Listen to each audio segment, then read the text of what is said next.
মানুষ আল্লাহর সৃষ্টির সেরা জীব।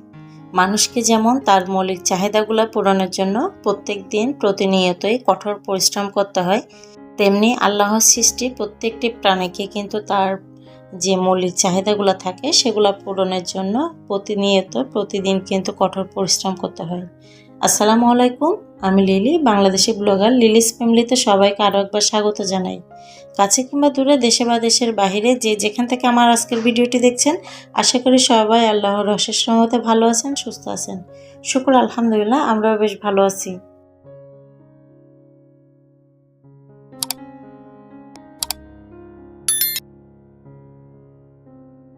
এই যে কবুতরটি আমার বাসার দিকে উড়ে আসতেছে, এই কবুতরটি হচ্ছে তার মৌলিক চাহিদা পূরণের জন্য, মানে তার বাসস্থানের জন্য হচ্ছে সকাল থেকে কঠোর পরিশ্রম করতেছে।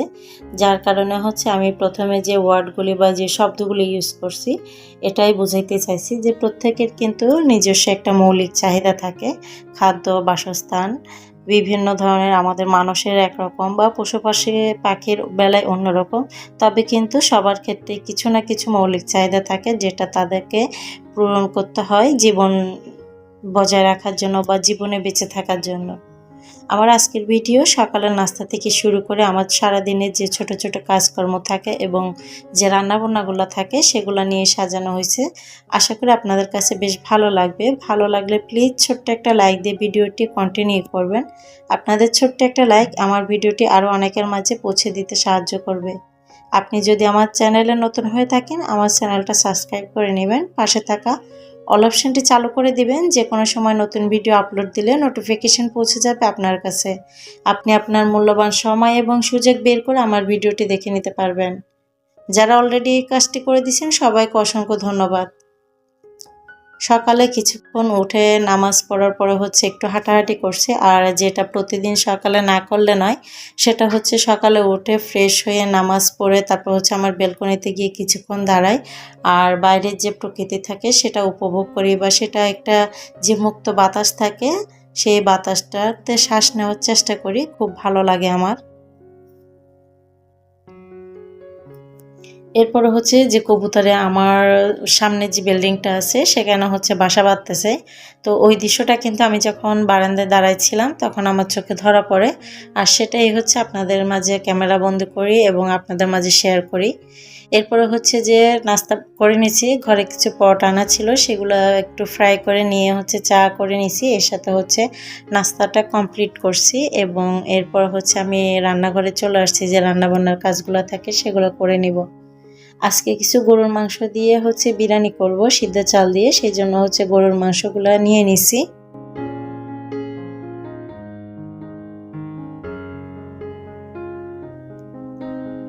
আমরা অনেক সময় অনেক কাজ করি, আবার অনেক কাজ কিন্তু জমা রাখি। তবে আমার ক্ষেত্রে যেটা হয়, আমি কিন্তু প্রতিনিয়তই প্রত্যেকটা কাজ সময়ের মধ্যে করার চেষ্টা করি, বা যে সময় যে কাজটা করলে আমার জন্য উপযুক্ত মনে হয় বা পারফেক্ট মনে হয়, যে পরবর্তীতে কোনো সমস্যা হবে না, সেভাবেই করে নেওয়ার চেষ্টা করি। তো এভাবে করলে হচ্ছে কাজগুলো আমার গোছানো থাকে আর ঝামেলা থাকে না। কোটাকাটা করার পরে কিছু হালিম রান্না করা ছিল, এগুলো হচ্ছে আপনাদের ভাইয়াকে গরম করে দিয়ে দিব। দেখা যাচ্ছে রয়ে গেছে, আজকে 2-1 দিন ধরে ফ্রিজ আর খাওয়া হয় নাই, তো ওনাকে দিয়ে দিলে উনি হচ্ছে খাবে। উনি হচ্ছে হালিম কিন্তু খুব বেশি পছন্দ করে। তো অনেক সময় দেখা যায় যে জিনিসটা উনি পছন্দ করে সেই জিনিসটা যদি রান্না করা হয়, দেখা যায় 2-1 বার রেখেও ওনাকে দেওয়ার জন্য 2-3 বার করে আমি ফ্রিজে রেখে দিই। তারপর হচ্ছে ওনাকে টাইমলি জিনিসটা দিয়ে তারপরে গরম করে হোক, সেটা যে কোনো নাস্তা হোক, ওনাকে দেওয়ার চেষ্টা করি। সব কিছু গুছিয়ে নিয়েছি, এরপরে হচ্ছে কিছু পেঁয়াজ বেরেস্তা করে নিয়েছি, এগুলো হচ্ছে আমি বিরিয়ানি রান্নার শেষে ইউজ করব। এগুলো আগে ভাগে করে রেখে দিছি এক পাশে, কারণ দেখা যাবে পরে রান্না বসায় দিলে অনেক সময় এটা আমার হয় ভুলবশত যে পেঁয়াজ বেরেস্তাটা আর করা হয় না, রয়ে যায়। তো যার কারণে প্রায় সময় চেষ্টা করি যে রান্নার শুরুতেই যেন পেঁয়াজ বেরেস্তাটা আগে করে নিতে পারি। আমাদের যাদের ঘরে ছোট বাচ্চা আছে দেখবেন সবার ঘরে কিন্তু কম বেশি কাজ এলোমেলো থাকে। সময়ের কাজ সময়ে আমরা করতে পারি না, বা টাইমলি যেটা মেনটেন করে করা উচিত ওটাও কিন্তু হয় না। আমার বাসায় কিন্তু সবসময় টাইমলি হয় এমনটা না, মাঝে মধ্যে কিন্তু এলোমেলো হয়ে যায়। তারপরে আমি চেষ্টা করি যখন যে কাজটা যেভাবে করলে আমার জন্য উপকারী হবে বা আমার জন্য সুবিধা হবে সেই কাজগুলো সেভাবে করে নেওয়ার। যেমন রাতের খাবারের পরে রাতের যে থালা বাসনগুলো হয় সেগুলো ধুয়ে রাখলে সকালবেলা কিন্তু একদম ফ্রেশ একটা কিচেন পাওয়া যায় বা কাজ করতে কিন্তু খুব ভালো লাগে। দুপুরের খাওয়ার পরে কিন্তু দুপুরের যে থালাবাটি হয় সেগুলো কিন্তু সাথে সাথে ধুয়ে নিই, যেন বিকালে যখন চা নাস্তা করতে যাব বা চা বানাতে যাব তখন যেন কোনো ঝামেলা না হয়। এইভাবেই হচ্ছে প্রত্যেকটা কাজ আমি স্টেপ বাই স্টেপ করতে থাকি। যেমন সকালে উঠে ঘর গোছানোর কাজগুলো কিন্তু আমি ফাঁকে ফাঁকে করি, এর ফাঁকে কিন্তু আমার যে রান্নাবান্নার কাজটা থাকে সেটা কিন্তু একটা বসায় দিয়ে আরেকটা করতে যাই, এভাবেই মেনটেন করি। এই কথাগুলো বলার মানে হচ্ছে এটা, আমরা অনেকেই আছি কাজ করি বা আমার কমেন্ট বক্সে অনেক সময় কমেন্ট আসে, আপু আপনি ছোট ছোট বাচ্চাদেরকে নিয়ে এত কাজ একা হাতে কিভাবে করেন। আমি কিন্তু একসাথে সব কাজ করি এমনটা কিন্তু একদমই না, আমি স্টেপ বাই স্টেপ করার চেষ্টা করি বা যে কাজটা যখন করলে আমার জন্য উপকারী হবে। যেমন একটা রান্না বসায় দেওয়ার পরে কিন্তু অনেক সময় দেখা যায় চুলোয় রান্নাটা থাকা অবস্থায় আমাদের হাতে কিন্তু সময় থাকে বা রান্নার চুলার পাশে দাঁড়ায় থাকতে হয় না, ওই সময়টা কিন্তু আমি নষ্ট করি না, অন্য একটা কাজ করে নেওয়ার চেষ্টা করি। তো এভাবে হচ্ছে কাজ করি। অনেক সময় দেখা যায় রান্নাটা বসায় দিয়ে আমি ঘর গোছাতে চলে যাই বা ঘরের অন্যান্য যে কাজগুলো থাকে কাপড় ধোয়া, কাপড় গুছানো, এই কাজগুলোও কিন্তু আমি মাঝে মধ্যে রান্নাটা গোছায় বসাই দিই।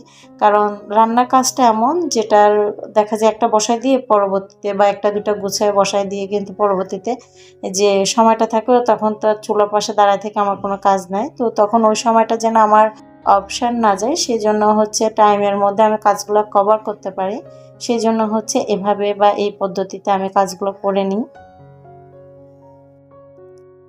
মাংসগুলা কিন্তু আমি কিছু মশলা দিয়ে কষাই নিয়েছি আর এরপরে কিন্তু কিছু আলু ফ্রাই করে নিচ্ছি। এখন আলুগুলা ফ্রাই করে নিচ্ছি এর কারণ হচ্ছে আমার হাজব্যান্ড এবং আমার বাচ্চারা আলু খেতে খুব পছন্দ করে, আর সেটা যদি বিরিয়ানির মধ্যে দেওয়া আলু হয়, ফ্রাই করা আলু হয়, সেটা তো আরও বেশি পছন্দ করে।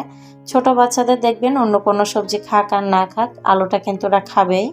তো সেই জন্য আমি যখনই যে কোনো মাংস রান্না করি না কেন আমার আলুটা কিন্তু রাখতে হয়, সেটা যে কোনো বিরিয়ানি হোক বা যে কোনোভাবে মাংসটা রান্না করি কেন। তো সেই জন্য হচ্ছে আলু একটু বড় বড় করে কয়েকটা টুকরো নিয়ে নিছি, এগুলো হচ্ছে বিরিয়ানিতে দিয়ে দিব। আর আজকে আমি যে বিরিয়ানিটা রান্না করতেছি সেটা হচ্ছে সিদ্ধ চাল দিয়ে রান্না করতেছি। আমার বাসায় আজকে কিছু সিদ্ধ চাল ছিল আর আম্মা যেহেতু অসুস্থ তো উনি বলতেছিল যে বিরিয়ানি রান্না যদি করো তাহলে হচ্ছে সিদ্ধ চালগুলো দিয়ে দাও। তো সেই জন্য হচ্ছে সিদ্ধ চাল দিয়ে বিরিয়ানি রান্না করতেছি। সিদ্ধ চালের বিরিয়ানি কিন্তু আমার কাছে খুব ভালো লাগে। এটা দেখবেন আতপ চালের থেকে বা কাটারি ভোগ যে চালটা দিয়ে আমরা বেশিরভাগ সময় বিরিয়ানি রান্না করি সেই চালের মতোই কিন্তু খুব ভালো একটা ফ্লেভার আসে। তবে সিদ্ধ চালটা যদি আপনি আগে হাফ সিদ্ধ করে নিতে পারেন সেক্ষেত্রে কিন্তু টেস্টটা আরও বেটার আসে। আমি কিন্তু এখানে হাফ সিদ্ধ করে নিই নাই, আমি জাস্ট হালকা তেলে ভেজে নিচ্ছি। আলুগুলা ভাজার পরে তেলে কিন্তু হালকাভাবে ভেজে নিয়ে তারপর হচ্ছে এই একটু মশলা দিয়ে দেব, তারপর হচ্ছে গিয়ে রান্নাটা কমপ্লিট করব। এর ফাঁকে যে দুটা জিনিস আপনাদের সাথে শেয়ার করলাম সেটা হচ্ছে গিয়ে কিছু জাম আনা হয়েছিল, জামগুলো খাওয়ার পরে হচ্ছে বিচিগুলো রয়ে গেছিলো, সেটাই হচ্ছে হয়তো বা অনেকে ভাবতে পারেন যে আপুর এখানে কিচেনে ময়লা রয়ে গেছে, ময়লা না, আসলে জামের বিচি রয়ে গেছিলো। আর কিছু হচ্ছে আতার বিচি, আতার বিচিগুলো হচ্ছে আমি সংরক্ষণ করছি, কারণ আমাদের বাড়িতে কিন্তু অনেক ফলমূলের গাছ আছে বাট আতা গাছ নাই, যার কারণে হচ্ছে আতার বিচিগুলো রেখে দিছি, বাড়িতে নিয়ে নিয়ে হচ্ছে ফেলে দিতে পারবে আম্মা। তো ফেলে দিলে যদি একটা দুটা গাছ হয় তাহলে তো মাশাআল্লাহ, কোনো কথাই নেই, সেই জন্য হচ্ছে বিচিগুলো আমি সংরক্ষণ করছি। এদিকে কিন্তু চাল কিছুক্ষণ ভাজার পরে আমি কিন্তু মাংসগুলো দিয়ে একটু নেড়ে ছেড়ে তারপর হচ্ছে গরম পানি দিয়ে দিছি এখানে। বিরিয়ানি রান্নাটা কিন্তু আমরা কম বেশি সবাই জানি, তবে এক একজনের রান্নাটা কিন্তু এক এক ধরনের, তো সেই জন্য হচ্ছে বলে দেওয়া মাঝে মাঝে কথাগুলো।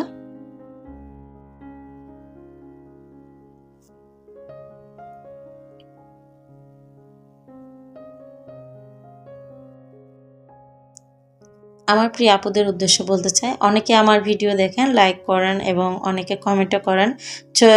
তো অনেক আপুরা আছে ভিডিও দেখে তবে ভিডিওতে লাইক দিতে ভুলে যায়, সেই সব আপুদের উদ্দেশ্যে, ভাইয়াদের উদ্দেশ্যে আবারও একবার বলে দিতে চাই যে ছোট্ট একটা লাইক দিয়ে ফুল ভিডিওটি কন্টিনিউ করার চেষ্টা করবেন। এই যে আমি রান্নাটা বসাই দিয়েছি, এখন কিন্তু আমার হাতে কোনো কাজ ছিল না বা আমি অবসর কিন্তু বসে থাকতে পারতাম। তবে আমার রান্নার ফাঁকে যে ২-১টা থালাবাটি হয়েছে এটা কিন্তু জমায় রাখতে হইতো। তো এই যে জমায় রাখাটা এটা কিন্তু সম্ভব না, যার কারণে হচ্ছে রান্নাটা চুলায় বসায় দেওয়ার পরে আমি হচ্ছে আমার হাতে যে থালা বাসনগুলো হয়েছিল সেগুলো ধুয়ে পরিষ্কার করে নিচ্ছি। এভাবেই যদি কাজগুলো গুছিয়ে করার চেষ্টা করেন, দেখবেন যে সবারই কাজ কিন্তু সবসময় সুন্দর হবে বা সবার ঘর কিন্তু সবসময় গোছালো এবং পরিপাটি থাকবে। যদি আমাদের সবার বাসায় ছোট বাচ্চা থাকলে এটা সম্ভব হয় না, তো বাচ্চারা তো এলোমেলো করবে, আমাদের বড়দেরকেও কিন্তু এই জিনিসগুলো খেয়াল রেখে গুছিয়ে রাখতে হবে। এদিকে হচ্ছে আমার বিরিয়ানিটা কিন্তু একদম শেষ পর্যায়ে, তো চালগুলো সিদ্ধ হয়েছে কিনা দেখে নিচ্ছিলাম। তো এই পর্যায়ে হচ্ছে আমি এখানে কিছু পেঁয়াজ বেরেস্তা দিয়ে দিব, এটাতে কিন্তু বিরিয়ানির টেস্টটা খুব ভালো আসবে।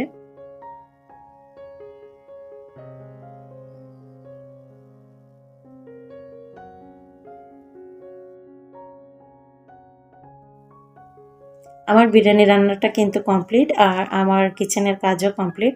এখন হচ্ছে আমি আমার বাচ্চাদের, আজকে যেহেতু শুক্রবার ছিল আর এটা হচ্ছে শুক্রবারের ভিডিও, আমি আমার বাচ্চাদের যেহেতু আগামীকাল পরীক্ষা আছে শনিবার, মানে আজকে শনিবার পরীক্ষা ছিল, তো গতকালকে রাতে কিন্তু এই পানির ফিল্টারগুলো পুড়ে রাখছি, মানে ওদের যে পানির মামপটগুলো ছিল, সকালে যেন আমার তাড়াহুড়া না হয় বা কোনো ঝামেলা না হয় সেই জন্য কিন্তু এই কাজগুলো আমি রাতে করে রাখি। এভাবেই হচ্ছে কাজ গুছিয়ে করার চেষ্টা করি আর গুছিয়ে করি।